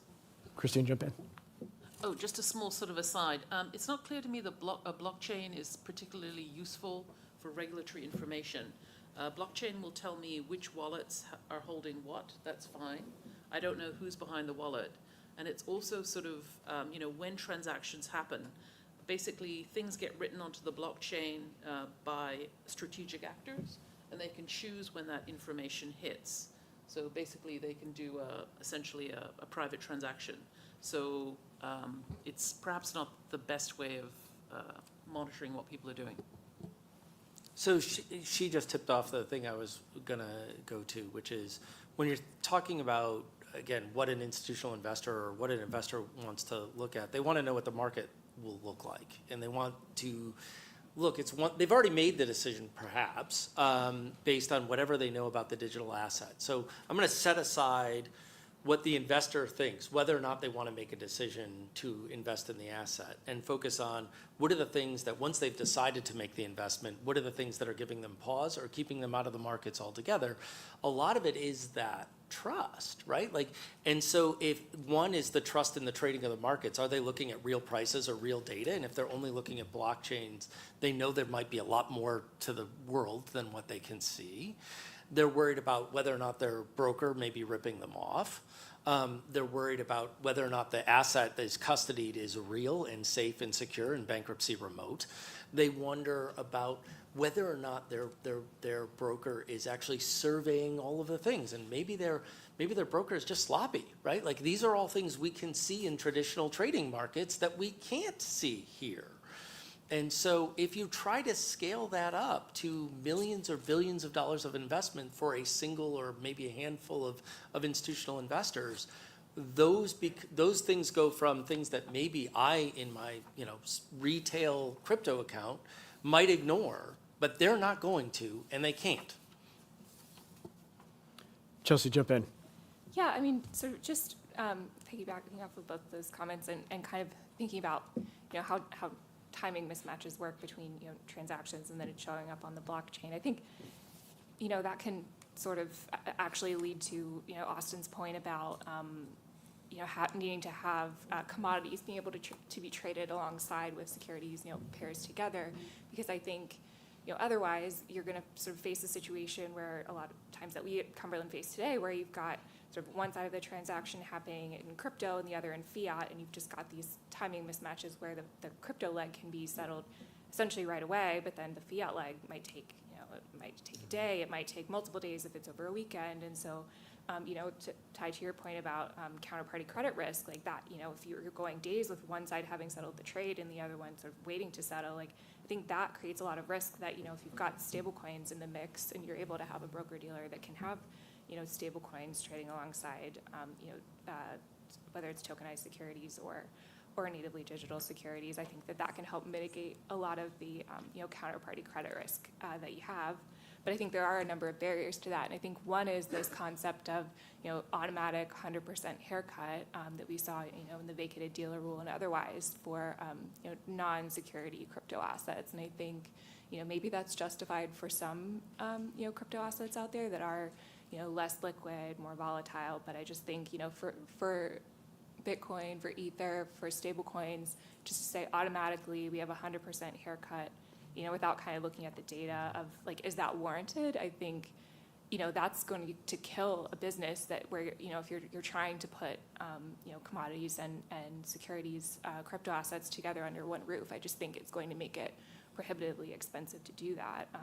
So I think we should at least have sort of a data-driven look at whether that makes sense and whether, maybe we start with sort of the standard 20% haircut for readily marketable commodities. We say, which crypto assets do we think are readily marketable? I think, sort of piggybacking off of what John said, if we've got crypto assets that are liquid enough to support, ETPs trading on the underlying or futures trading on the underlying, like maybe that's a good place to start of like, do we think those are readily marketable? Do we think those could have a haircut less than 100%? But those are just my thoughts. And we're at time, and I think that's actually a really good segue to session 2 at 3:30. So we're going to take about a 30-minute break. I hope our internet friends are still here with us. Thank you for everyone here who's stuck with us, and I thought that was a really great conversation. Looking forward to picking it back up. Thanks, everybody. All right, thank you. If you guys will just humor me for a minute.